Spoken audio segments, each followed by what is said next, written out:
দালাল হঠাৎ ক্রিকেট বাঁচাও কিছু আমাদের বোর্ডে আমার বিসিবিতে অনেক পরিমাণ দালাল ঢুকে গেছে। এই দালালগুলো হটালেই আমাদের সাকিবকে আমরা ফিরে পাবো। এই দালালদের কারণে আমাদের সামনে মানে ভুলগুলো তুলে ধরা হয়েছে। রাজনীতিক ইস্যুর কারণে অনেক খেলোয়াড় তো এখনো দেশে আছে, কিন্তু সাকিব কেন আটকে পড়বে?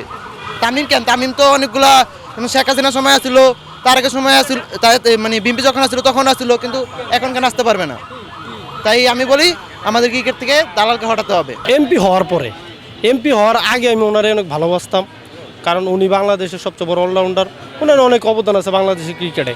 কিন্তু আপনি যদি দেখেন উনি কিন্তু পুরো বাংলাদেশের আইডল ছিল। ওরা সবচেয়ে বড় আপনার ব্র্যান্ড অ্যাম্বাসেডর ছিল সাকিব আল হাসান।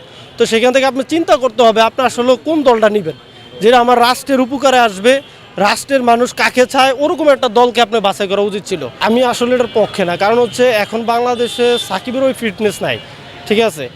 একসময় উনি অনেক কিছু করছে বাংলাদেশের জন্য, এখন ওনার ওই ফিটনেস নাই। সাকিব তো এটা ওয়ার্ল্ডের একটা অলরাউন্ডার, সে অল টাইম টপ র্যাঙ্কিংয়ে থাকে, সেই হিসাবে প্রত্যাশা সাকিব আবার জাতীয় দলে আসুক। সাকিব আসতে পারতেছে না।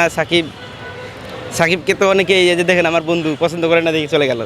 এনা আমাকে অ্যাজ এ প্লেয়ার হিসেবে সাকিবকে পছন্দ করতে হবে, কারণ সাকিবের জন্যই বাংলাদেশের ক্রিকেটের অবদান আজকে এত দূরে। বাংলাদেশের অনেকেই বিভিন্ন দেশে দেখবেন যে বাংলাদেশকে চিনে না, সাকিবের নাম করলে বাংলাদেশের মানে সাকিবের নামেই বাংলাদেশকে চিনে। আজকে খেলা দেখতে আসছি বাংলাদেশের টানে, সাকিবের টানে, কিন্তু সাকিব নাই দেখা খুব খারাপ লাগবে, কিন্তু তারপরে বাংলাদেশের টানে আজকে খেলা দেখবো, সাকিবকে মনে রাখবো।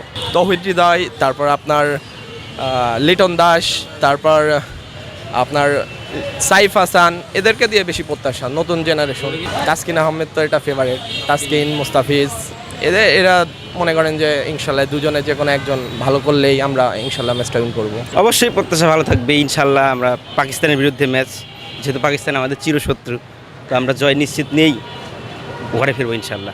এখন সম্ভব কি অসম্ভব এটা তো মানে কপালা ঠিক হয় না, মাঠেই দেখা যাবে ইনশাল্লাহ।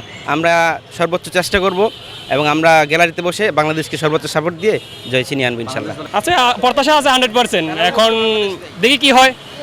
আর পাকিস্তান খুবই ভালো টিম আমার জানা মতে। আই হোপ যে রমজান মাসে বাংলাদেশ খুবই একটা ভালো খেলা দেবে এবং দেখি 300+ স্কোর করতে পারে কিনা। Abdul Hasan Shanto my favourite cricketer. Yes. Rishad Hossain.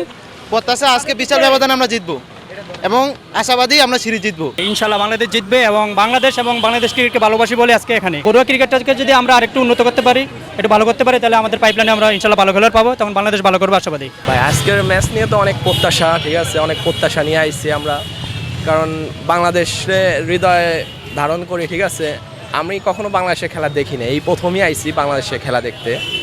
আমি থাকি সৌদি আরব, তা আমার ইচ্ছা যে আজকে জীবনে প্রথম ম্যাচ দেখতে ঢুকবো স্টেডিয়ামে, সেহেতু বাংলাদেশ আজকে ম্যাচটা উইন করবে ইনশাল্লাহ।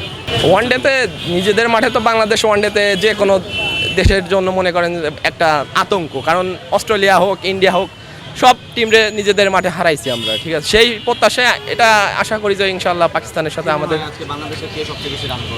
আজকে বাংলাদেশে আমার মনে হয় যে আপনার